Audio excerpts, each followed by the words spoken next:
you feel like finding all the dental floss in every medicine cabinet in your house and in your neighbor's house and in your grandma's house? And then tying said dental floss around the neck of your math textbook and then throwing it off the tallest building in your city? Well, isn't that amazing? Well, we can help you avoid tiring yourself out doing all that by watching this video from Fort Bend Tutoring and Mr. Witt. Hello, ladies and gentlemen. This is Mr. Witt with Fort Bend Tutoring, and today's tutorial is going to be about graphing piecewise functions. Okay, so first of all, ladies and gentlemen, we have here a piecewise function for number 1. It tells us that f of x equals to x minus 1 as long as x is less than or equal to 3, and that f of x equals 2, in other words, y equals 2, whenever x is greater than 3. What you should know is this: if you want to have a less stressful experience graphing piecewise functions, go ahead and take each part of your piecewise function and make a complete graph of each part. All right. For instance, in our piecewise function here, we have 2 parts. The first part of our piecewise function is the graph y equals x minus 1. Okay, a linear equation. The second part of our piecewise function is the graph y equals 2. So what you want to do is you want to completely graph y equals x minus 1 and completely graph y equals 2 first. Now, since your conditions do reference the number 3 in more than one condition, go ahead and find out what happens in each graph at 3 when x equals to 3. For instance, I know that when x equals to 3 in this first graph, I'll end up with the point 3, 2. Why? Because when I plug in 3 for x, I end up with 3 minus 1, which is 2. So this point is 3, 2. All right. Then if I plug in 3 into the second equation, the y equals 2, I know that no matter what, my y value will be 2. So this point is also 3, 2. So we already know that we have a common point between these two graphs. All right. So let's get to the nitty gritty now. In graphing that first line, y equals x minus 1, I know that the y-intercept of that line is negative 1. So I'll put a point right here at negative 1 on the y-axis. Then I know I could use either the slope, which is going up 1 and over 1, but to be honest, I'm a little lazy, so I already have that point 3,2, so I'm going to use the point 3,2. So plotting 3,2, I have 1, 2, 3 on the x-axis, then going up 2, I have a second point here. All right, there we go. Now that I have these 2 points on the rectangular coordinate system, I'm going to go ahead and use a dashed line to graph it. All right, so it's going to look like this. All right, so I got my dashed line working just like that. All right, and I'll even put arrows on both ends because that's how I roll. Okay, with arrows on my lines. Then, looking at the second equation, which is going to be a horizontal line, that y equals 2, I also know that it'll be going through the point 3, 2. So I'm going to go ahead and make a horizontal line going through 2, just like so. All right. Now that I've made these complete graphs, I'll make a note that this is the line y equals 2, and I'll also make a note that this line is the line y equals x minus 1. All right. Now I'm going to be concerned about my conditions. Now that I have those lines completely graphed, now according to the conditions, I know I'm supposed to be using y equals x minus 1 as long as my value of x is less than or equal to 3. So on my line of y equals x minus 1, I'm going to make a solid point at 3, 2. It has to be solid because it said or equal to. And then I'll go ahead and shade in this line wherever x is less than 3. All right, so I made that solid now. Okay. Then, taking into account the second equation, that y equals 2, we're supposed to use that line whenever x is greater than 3. So notice that in our piecewise function, it says that f of x equals 2 as long as x is greater than 3. Well, it just so turns out that that same point of 3, 2 is also on the line y equals 2. Now, we're not supposed to include that value of 3, 2 for that line. However, it's already solid because the previous line included that point, so we'll leave it solid. But you will go ahead and shade to the right of that and use this portion of the line y equals 2, and where I have it all shaded in black is where our piecewise function exists. This is the graph of the piecewise function. All right, so once again, to make the process of graphing piecewise functions more palatable, easier to do, go ahead and use dashed lines on the complete parts of your piecewise function, and then go back in and shade what's needed. And there you have it. That's problem number 1. There you go. Let's move on to problem number 2 now. All right, for problem number 2, we have the piecewise function f of x equals to negative 2x plus 5 whenever x is less than or equal to 2. And also know that y equals x plus 1, or f of x equals x plus 1 whenever x is greater than 2. So I know that the graphs of both of these are going to be lines. They're linear functions. They're in the form of mx plus b.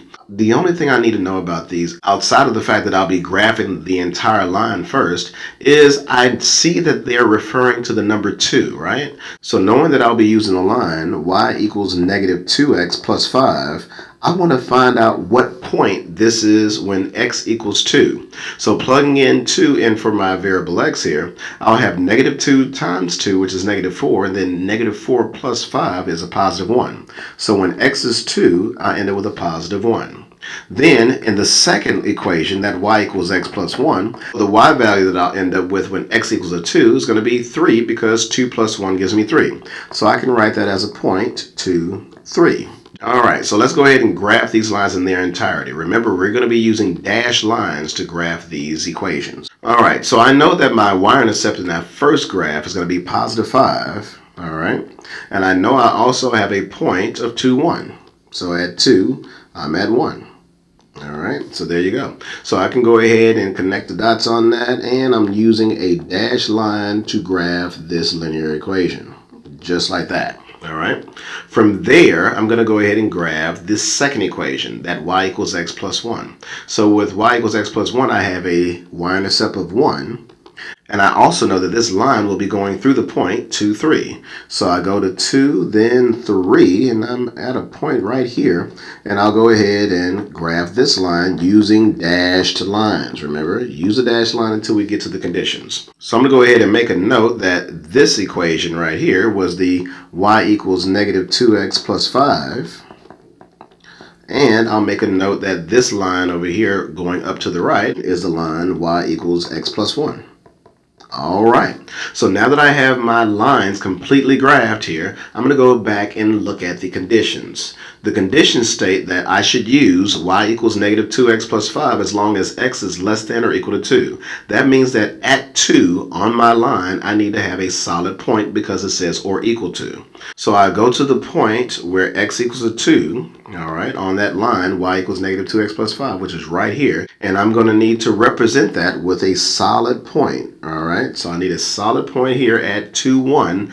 And then we make the rest of the line where x is less than 2 solid. So that means I'm going to go up this way on that line and make it solid because these values of x are all less than 2 along the x-axis. So this is the part of the line where x is less than or equal to 2 that's been shaded in. My second condition states that I should use y equals x plus 1 as long as x is greater than 2. Well, that means that using this second equation, and we'll start at the point 2, 3 on the line, we're going to use an open circle here because it's not equal to this value when x equals 2. So you use an open circle to let the reader know that when x equals to 2, we do not use this value as a solution. All right, that's why we put an open circle here. However, when x is greater than 2, we do use the points along this line. All right, so therefore you're going to go ahead and make that part solid. So this is going to be your completed graph of that piecewise function. Notice how we use a solid point at 2, 1 because our condition stated that as long as x was less than or equal to 2, we use the line y equals negative 2x plus 5. However, when x is greater than 2, we use this line, all right? So we had an open circle at 2 because it wasn't or equal to, but everything greater than 2 along the x-axis, we had to make that solid on this line, y equals x plus 1, and that completes the graph of that piecewise function. And done. All right, ladies and gentlemen, let's go ahead and move on to problem number 3. All right, here we go. All right, and now problem number 3, we have f of x equals to 2 plus x as long as x is less than negative 4, negative x as long as x is between negative 4 and 4 inclusive, and 1/2 x minus 2 as long as x is greater than 4. So the first thing I want to do is I want to rewrite these different parts of my piecewise function to look as though it is in slope-intercept form, all right, because it's easiest for me to graph. So I'm going to rewrite these as y equals x plus 2 as well as y equals negative x, and then finally y equals 1/2 x minus 2. So these are the three equations that I need to graph. Now looking at my conditions, I want to find out what happens in that first part of my piecewise function at -4.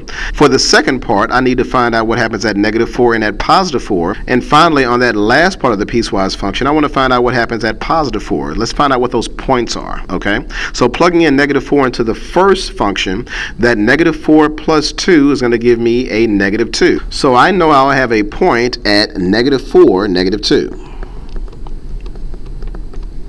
Then plugging in -4 into the second part, I'll have a x value of -4, but my y value is going to be a +4. It's the opposite of that value. Then I want to find out what happens at +4. So when x is +4, I end up with a -4 for the y value. So then plugging in 4 into this last part of the piecewise function, I know that half of 4 is 2, and then 2 minus 2 is 0, so this point is going to be 4, 0. All right, so now that I have these points, that'll help me graph this piecewise function. I know that for this first function, this y equals x plus 2, that I have a y-intercept of +2. So I'm going to put a point right here on the y-axis.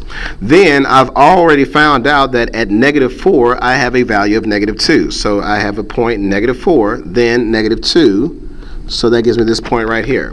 Remember, when you're initially sketching this, go ahead and use dashes for each part of the piecewise function. All right, so let's go ahead and connect the dots on this. And it's going to look just like that. Arrows on both ends, okay? So that's going to be my first line, and that's the line y equals x plus 2. And I'll go ahead and make a little note of that. Y equals x plus 2. Then with my second graph, y equals -x, I know I have a point at the origin. In other words, its y-intercept is 0. Okay, I also know that I'm going to have a point at -4, 4, and at 4, -4. Well, this -4, 4 is in the way of my point right here. So we're going to erase those points. Get out of the way. I need this area for my graph.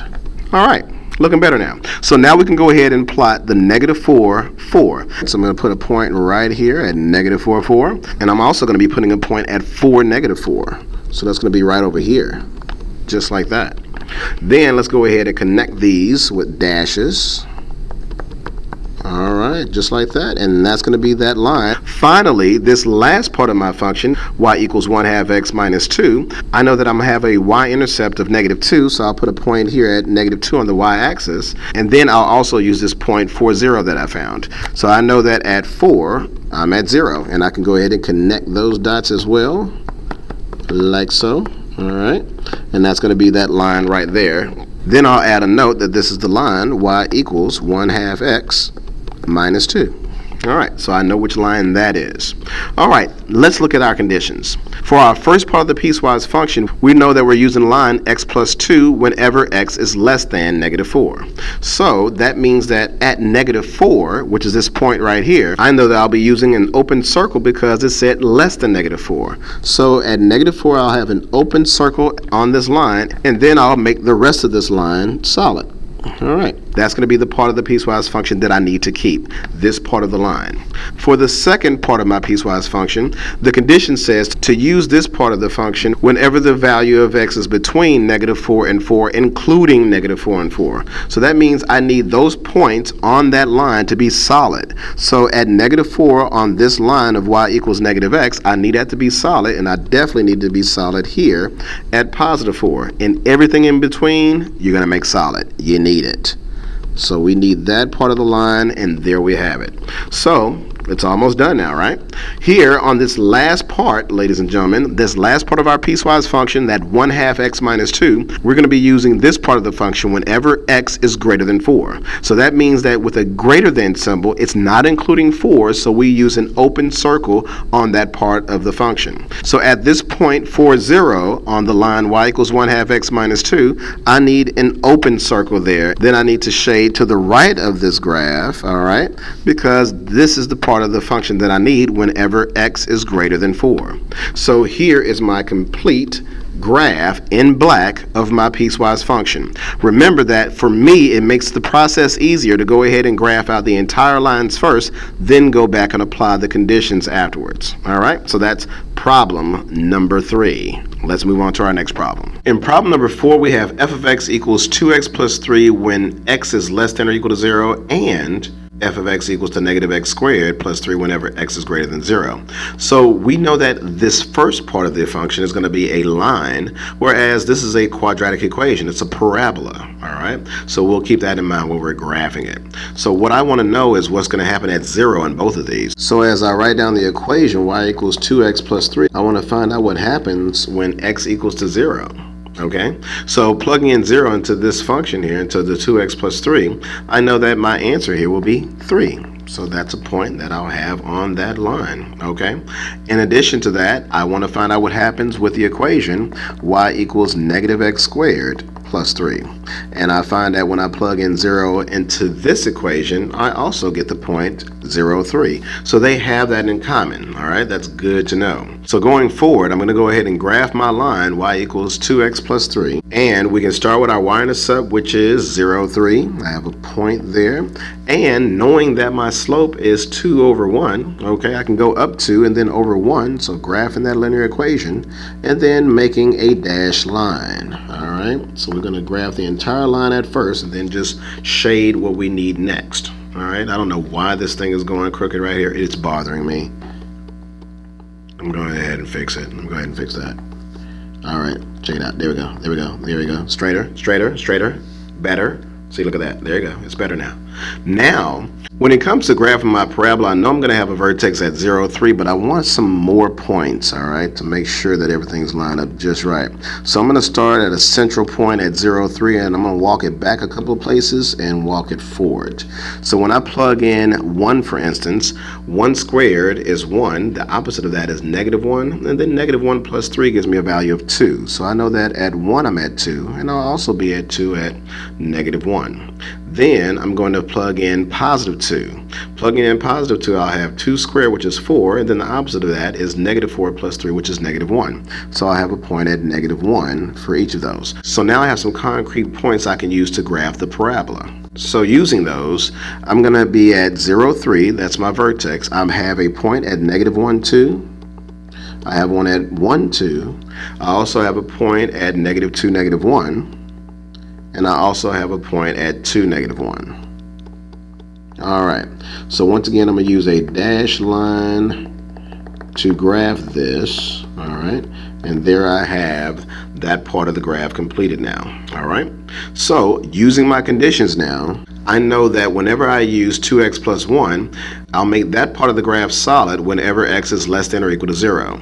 So here, I'm using that line y equals 2x plus 3, and so I'll make a solid point here at 0, 3, and then start shading to the left on the line and making it solid along that line whenever x is less than or equal to 0. Then, since I have a common point in that parabola at 0, 3, the condition for that parabola was that I should use it whenever x is greater than 0. So we don't have to make a point there anymore because we already have it shaded in, but we will shade to the right of that along the parabola wherever x was greater than 0. Okay, so that's what we wanted. So this is our graph for that piecewise function. Yeah, just like that. So notice that we graphed the entire line, the entire parabola. However, we only shaded in the parts that we needed after we graphed the whole thing based on the conditions of our piecewise function. All right, let's look at our next problem. All right.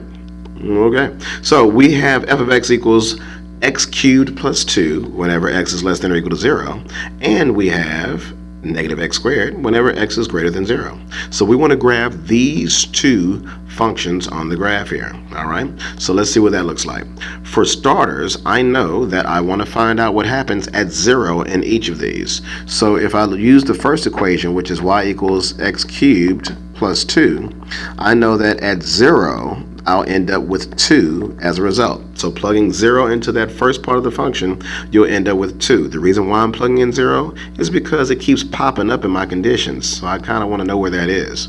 Then the second equation, the second function is y equals negative x squared. All right. So plugging in 0 in there, we'll just have a point 0, 0, right? Okay, so let's check it out.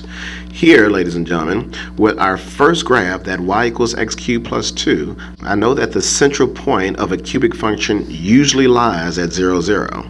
However, we had a vertical shift going up too, so what I'm talking about now is transformations of functions that you hopefully are familiar with. If not, check out this link right here dealing with transformations of functions. So I take that parent function, that cubic function, and I move it up 2 places. So I'm going to place a point here at 0, 2. I also know that I'll end up with a point at 1, 3 because I moved everything up 1, and there also will be a point at negative 1, 1. All right, just like that. Okay, so once I have that, I can go ahead and just sketch the rest of my graph like so, and it'll look like that. All right, so there you have it. That's a look at my graph right now. So then I'll go ahead and label that as my y equals x cubed plus 2. All right. All right, now when it comes to graphing this parabola, once again, I'm going to want to use an XY chart to help me out. So I'm going to make a XY chart here, all right, just like so. And I know that I have a vertex at 0, 0. So I'm just going to walk it back again with negative 1, negative 2, and 1, 2. Plugging in these values, I know that at 1, I'll have 1 squared as 1, and that'll be a negative 1 as a result. And I'll also get that same result when plugging in negative 1. Then plugging in 2, 2 squared is 4, and the opposite of that is negative 4. So at 2, I have negative 4, and I also have negative 4 at negative 2. All right, so these are the 5 points that I can use to graph my parabola. So now that I've done that, let's go ahead and plot this parabola. So we have a point at 0, 0. We have a point at negative 1, negative 1. We also have a point at 1, negative 1. We have a point at 2, negative 4. And we have another point at negative 2, negative 4. All right, so what we have here is our parabola sketched out, and we'll go ahead and use a dashed line to graph that. All right, so now let's go back and look at our conditions. Based on our conditions, we're supposed to use our cubic function y equals x cubed plus 2 whenever x is less than or equal to 0. So that means going to our graph here, I'll make this point at 0, 2 solid, okay, because it's or equal to, we need a solid point there, and we'll be shading everything on that x cubed function when x is less than 0. All right, so it looks just like that for that section of the graph. Then according to our conditions, we use the y equals negative x squared function whenever x is greater than 0. So that means that on my parabola at 0, I'm going to have an open circle here because I'm not including the value at 0 on the parabola, but everything to the right of that is going to be part of the solution. So I make that part of the parabola solid. So this is going to be the graph for that piecewise function for number 5. All right, so there you go, ladies and gentlemen. Once again, my technique is to go ahead and just graph the entire parts of the piecewise function first, then use the conditions and make those parts solid after I've graphed the entire function using dashed lines. All right, I go back and make everything solid. That's part of the solution of the piecewise function. All right, so here you have it, ladies and gentlemen, graphing piecewise functions from FBT, Fort Bend Tutoring, Mr. Witt. As always, please rate, comment, and subscribe. And if you're able, please donate because that helps us bring you more free math tutorials from Fort Bend Tutoring. Peace. Thanks for watching. We feel great knowing that you got some help and you're safe and sound. Now, if you'd be so kind as to like this video, subscribe to our YouTube channel, Fort Bend Tutoring, and like us on Facebook, we'd be much obliged.